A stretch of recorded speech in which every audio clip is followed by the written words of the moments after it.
GDP যার full form হচ্ছে gross domestic product বা বাংলায় বলা যেতে পারে মোট দেশীয় পণ্য। আর এই জিডিপিকে যদি একটি লাইনে বাংলায় এক্সপ্লেন করতে হয় তাহলে এটা খুব সহজেই বলা যায় যে একটি দেশে মোট উৎপাদিত পণ্য এবং সেই দেশ পরিষেবা থেকে যে অর্থ উপার্জন করে তার সমষ্টি হচ্ছে সেই দেশের জিডিপি। আর এই প্রত্যেকটি দেশের যে জিডিপি ক্যালকুলেট করা হয় সেই জিডিপি থেকে একটা ধারণা করা যায় সেই দেশটা আর্থিকভাবে কতটা উন্নতি করছে বা এই মুহূর্তে দাঁড়িয়ে সেই দেশটা আর্থিকভাবে কোন জায়গায় দাঁড়িয়ে আছে, অথবা এইটাও নির্ধারণ করা যায় যে ভবিষ্যতে এই দেশটা আর্থিকভাবে কতটা উন্নতি বা কতটা অবনতি করবে। এই মুহূর্তে আমাদের বিভিন্ন মেইনস্ট্রিম ইন্ডিয়ান মিডিয়াতে একটা খবর কিছুদিন ধরেই আমরা দেখতে পাচ্ছি এবং সেই খবরটা কিন্তু প্রত্যেকটা ভারতবাসীর কাছে একটা গর্বের বিষয়। এবং সেই খবরটা হচ্ছে যে ভারতবর্ষ জিডিপির নিরিখে এই মুহূর্তে তৃতীয় স্থান অধিকার করেছে এবং এই মুহূর্তে চতুর্থ স্থানে পাঠিয়েছে সারা পৃথিবীর এবং এশিয়ার একটি উন্নত দেশ, এবং তা হলো জাপানকে। এই যে ঘটনা বা এই যে নিউজ সেটা আসার পরেই কিছু কিছু প্রশ্ন কিন্তু সাধারণ মানুষের মনে বা অর্থনীতিবিদদের মনে জেগে উঠেছে, এবং যে প্রশ্নগুলোর উত্তর পাওয়াটা বা সেই প্রশ্নগুলোর উত্তরকে খুঁজে বার করাটা অত্যন্ত প্রয়োজনীয় এবং গুরুত্বপূর্ণ হয়ে দাঁড়িয়েছে আজকের ভারতের প্রেক্ষাপটে দাঁড়িয়ে। এবং সেই কাজটাই আমরা আজকের এই ভিডিওটিতে করব।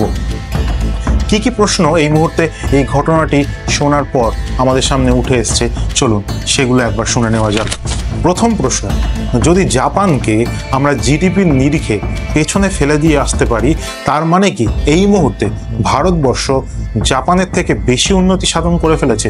এই মুহূর্তে টেকনোলজি, চিকিৎসা, স্বাস্থ্য ব্যবস্থা, রাস্তাঘাট, পরিষ্কার পরিচ্ছন্নতা, সরকারি ব্যবস্থা, সুযোগ সুবিধা, এই সমস্ত ক্ষেত্রে কি আমরা জাপানকে পেছনে ফেলতে পেরেছি? এই ভিডিওটি শুরু করার আগে প্রথমে কিছু তথ্য আমি আপনাদের সামনে তুলে ধরতে চাই, যে তথ্যটা আপনাকে এই ভিডিওটাকে ভালোভাবে বুঝতে এবং এই ভিডিওটা কেন করছি তার উদ্দেশ্যটাও বুঝতে অনেকটাই সাহায্য করবে। IMF অর্থাৎ ইন্টারন্যাশনাল মনিটারি ফান্ডের একটি রিপোর্ট অনুযায়ী এটা জানা যাচ্ছে যে তাদের প্রেডিকশন হচ্ছে যে ভারতবর্ষের জিডিপি 2024 এবং 25 সালের অর্থবর্ষে $3.8 ট্রিলিয়ন অবধি পৌঁছতে পারে, এবং সেই সময় জাপানের যে জিডিপি সেটা থাকবে 4.02%। অর্থাৎ বুঝতেই পারছেন যে এই মুহূর্তে IMF এটা কখনোই বলছে না যে ভারতবর্ষের যে ইকোনমি বা জিডিপি সেটা কোনো না কোনোভাবে জাপানকে ক্রস করে গেছে। ইন্টারন্যাশনাল মনিটারি ফান্ডের এই রিপোর্ট থেকে আর একটা অনুমান জানা যাচ্ছে যে তারা মনে করছে যে 2026 সালের অর্থবর্ষ শেষ হতে না হতেই ভারতবর্ষের জিডিপি গিয়ে দাঁড়াবে $4.187 ট্রিলিয়ন, এবং ঠিক সেই সময় তারা এটাও মনে করছে যে জাপানের যে জিডিপি সেটা গিয়ে দাঁড়াবে $4.186 ট্রিলিয়ন।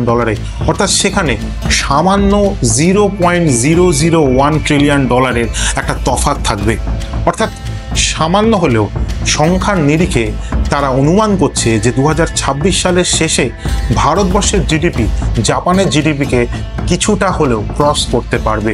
এবিপি আনন্দের একটি রিপোর্ট অনুযায়ী এটা জানা যাচ্ছে যে IMF তাদের যে অনুমান সেটাকে তারা প্রকাশ করেছে 2024 এবং 2025 অর্থবর্ষে, এবং ঠিক সেখানেই ভারতবর্ষের নীতি আয়োগ বিভাগ তারা এটাকে 2025 অর্থবর্ষ বলে ধরে নিচ্ছে। আর সেখানেই গিয়ে কোথাও না কোথাও একটা মিসআন্ডারস্ট্যান্ডিং তৈরি হয়েছে। অপরদিকে মিনিস্ট্রি অফ স্ট্যাটিস্টিক্স অ্যান্ড ইমপ্লিমেন্টেশনের রিপোর্ট অনুযায়ী এই মুহূর্তে ভারতবর্ষের জিডিপি রয়েছে 324 লক্ষ কোটি টাকা, যেখানে ডলারের প্রতি টাকার মূল্য 84 টাকা। অর্থাৎ এই মুহূর্তে দেশের জিডিপি রয়েছে $3.85 ট্রিলিয়ন। অর্থাৎ এই মুহূর্তে ভারতবর্ষের জিডিপি জাপানের জিডিপি থেকে সামান্য হলেও পিছিয়ে রয়েছে। এবার আপনাদেরকে বলে রাখা যাক যে এই IMF সংস্থাটি কিভাবে প্রত্যেকটি দেশের জিডিপি অনুযায়ী তাদেরকে 1, 2, 3, 4 করে সাজান। এর জন্য তারা নিজেরা কোনো রকম রিসার্চ বা আলাদা করে কোনো তথ্য সংগ্রহ করে না, বা এই ক্ষেত্রে তাদের নিজেদের কোনো রকম কোনো ইনপুট কিন্তু নেই। প্রত্যেকটি দেশ থেকে যে রিপোর্ট তারা কালেক্ট করে এবং সেই প্রত্যেকটা দেশের রিপোর্ট অনুযায়ী তারা 1, 2, 3, 4 এইভাবে প্রত্যেকটি দেশকে সাজিয়ে এসছে জিডিপির নিরিখে। এই মুহূর্তে অনেকেই হয়তো বলবেন যে আমি একজন দেশদ্রোহী, কারণ আমি আমার দেশকে এই মুহূর্তে ছোট করছি। আমার দেশ যে জাপানকে পেছনে ফেলে এগিয়ে গেছে তার বিরোধিতা আমি করছি, কিন্তু একদমই নয়। এই ভিডিওটা পুরোটা দেখলেই আপনারা সেটা বুঝতে পারবেন।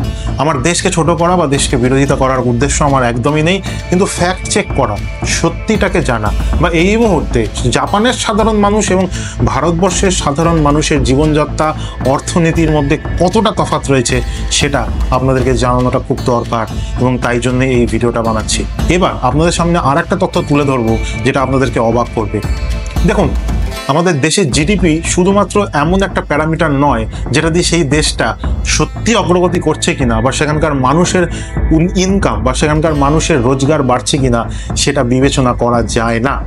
এর জন্য আরও অনেকগুলো প্যারামিটার আছে যেগুলো কিন্তু এই বিষয়টাকে নির্ধারণ করার জন্য অত্যন্ত গুরুত্বপূর্ণ, এবং তার মধ্যে একটি হলো পার ক্যাপিটাল ইনকাম, অর্থাৎ দেশে প্রত্যেকটা মানুষের ইনকাম কত। এবং ভারতবর্ষ ও জাপানের প্রত্যেকটা মানুষের ইনকামের যে ডিফারেন্ট বা যে তফাৎটা রয়েছে, সেই তফাৎটা শুনলে আপনি চমকে যাবেন। একজন জাপানের মানুষ, অর্থাৎ একজন জাপানিজ, প্রত্যেক বছর গড়ে আয় করে $34,000, যার ভারতবর্ষের টাকার মূল্য অনুযায়ী প্রায় 29 লক্ষ টাকা। ঠিক সেখানেই ভারতবর্ষের একজন সাধারণ মানুষ বা ভারতবর্ষের একজন নাগরিক সারা বছরে ইনকাম করে $2,400, যার টাকায় কনভার্ট করলে পাওয়া যায় 2,47,000 টাকার মতো। ভাবতে পারছেন কোথায় 29 লক্ষ টাকা আর কোথায় 2,47,000 টাকা। 2,47,000 টাকা আমি যদি 3 লাখও ধরে নিই, তাহলে প্রায় একটা ভারতবর্ষের নাগরিকের থেকে একটা জাপানের নাগরিক অনেক গুণ টাকা বেশি ইনকাম করে। বুঝতেই পাচ্ছেন? তাহলে এই মুহূর্তে দাঁড়িয়ে শুধুমাত্র জিডিপির নিরিখে যদি ভারতবর্ষ সামান্য জাপানের থেকে এগিয়ে গিয়েও থাকে, সেইটা দেখে এটা কখনোই বলা যায় না যে জাপানের একজন সাধারণ মানুষ আর ভারতবর্ষের একজন সাধারণ মানুষ একই বা বেশি ইনকাম করে। এটা এখান থেকে পরিষ্কার যে জাপানের একজন সাধারণ মানুষ ভারতের একজন মানুষের থেকে অনেক অনেক বেশি টাকা একটি বছরে ইনকাম করে, কারণ সেখানে ইনফ্রাস্ট্রাকচার, সেখানকার ইন্ডাস্ট্রিয়ালাইজেশন এবং সেখানকার চাকরি বাকরির যে পরিসর, সেটা ভারতবর্ষের থেকে এই মুহূর্তে দাঁড়িয়ে অনেক বেশি। এবং সেই কারণেই ভারতবর্ষ কেন এশিয়ার বহু দেশ থেকে ছেলেমেয়েরা প্রত্যেক বছর জাপানি শিখে জাপানে যায় চাকরি করতে এবং পড়াশোনা করতে। এবার আসা যাক আর একটা পয়েন্টে, যেটাকে বলা হয় পারচেজিং পাওয়ার প্যারিটি।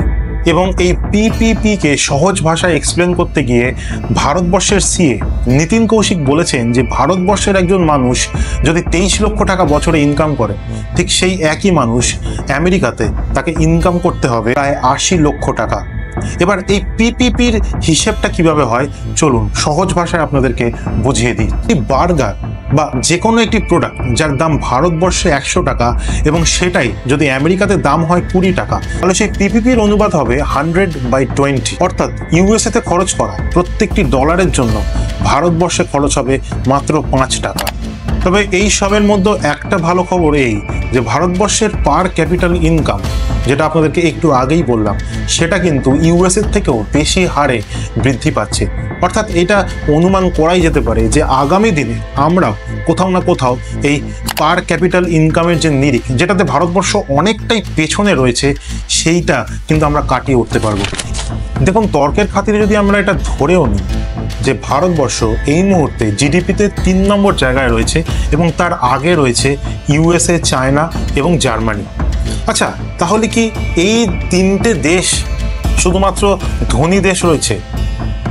রাশিয়া, দুবাই, কুয়েত, এরকম বহু আরবের কান্ট্রি রয়েছে এবং যেখানকার ইনফ্রাস্ট্রাকচার এবং অন্যান্য সুযোগ সুবিধা ভারতবর্ষের থেকে অনেক গুণে বেশি। তাহলে কি তারা ভারতবর্ষের থেকে পেছনে রয়েছে বা তারা কি ভারতবর্ষের থেকে পিছিয়ে রয়েছে? সেখানকার মানুষের পারচেসিং ক্যাপাবিলিটি কি ভারতবর্ষের মানুষের পারচেসিং ক্যাপাবিলিটির থেকে কম? আপনি দুবাই যান বা অন্যান্য যে সমস্ত আরবের কান্ট্রিতে যান, সেখানে গিয়ে দেখতে পাবেন যে ভারতবর্ষ, বাংলাদেশ, পাকিস্তান, এই জাতীয় এশিয়ার বিভিন্ন কান্ট্রি থেকে কিন্তু সেখানে মানুষে গিয়ে কাজ করছে, যাতে সেখানে তাদের যে ইনকাম করার টাকা, সেই টাকাটাকে তারা আমাদের দেশে নিয়ে এসে কিছু টাকা বেশি ইনকাম করতে পারে বা ভবিষ্যতের জন্য সঞ্চয় করতে পারে। সুতরাং এই যে জিডিপির নিরিখ, সেই জিডিপির নিরিখ দিয়ে এটা কখনোই বিচার করা যায় না যে ভারতবর্ষ কার থেকে এগিয়ে আছে বা কার থেকে পিছিয়ে আছে। কিন্তু হ্যাঁ, এই কথাটা মানতেই হবে যে ভারতবর্ষ এই মুহূর্তে যে লিডারশিপের আন্ডারে রয়েছে বা ভারতবর্ষ খুব কম সময়ের মধ্যে যে কাজটা করে দেখাচ্ছে বা এই জিডিপির নিরিখে হলেও যে এগিয়ে আসছে, সেটা কিন্তু রিমার্কেবল। এবং সেটা যদি চলতে থাকে তাহলে কিন্তু ভারতবর্ষ সত্যিকারের সমস্ত অ্যাসপেক্ট থেকে একদিন ইউএসএ, চায়না এবং জার্মানিকে এবং জাপানকেও বিট করতে পারবে। কিন্তু আজকের দিনে দাঁড়িয়ে ভারতবর্ষের বেকারত্ব এবং চিকিৎসা ও অন্যান্য যে সমস্ত সমস্যাগুলো রয়েছে, সেই সমস্যাগুলো দিকে তাকালে এই যে পরিসংখ্যানটাকে বারবার তুলে ধরা হচ্ছে বা যে ন্যারেটিভটা বা যে এজেন্ডাটা ফিক্স করার চেষ্টা হচ্ছে, সেটা আমার মনে হয় পুরোপুরি সঠিক নয়। আপনার এই বিষয়ে কি মন্তব্য বা কি বক্তব্য সেটা অবশ্যই কমেন্ট করে জানাবেন। আর আমাদের এই ভিডিওটা আর এই চ্যানেলের যে বক্তব্যগুলো সেটা যদি ভালো লেগে থাকে তাহলে অবশ্যই চ্যানেলটিকে সাবস্ক্রাইব করতে ভুলবেন না। আজকের এই ভিডিওটা কেমন লাগলো সেটা অবশ্যই জানাবেন, আর একটা লাইক, কমেন্ট এবং শেয়ার করতে অবশ্যই ভুলবেন না। আজকের জন্য বিদায় নিচ্ছি, অবশ্যই দেখা হবে খুব তাড়াতাড়ি একটা নতুন এবং ইন্টারেস্টিং ভিডিও নিয়ে। ততক্ষণের জন্য জয় হিন্দ, বন্দে মাতরম। ভালো থাকবেন ও ভালো রাখবেন।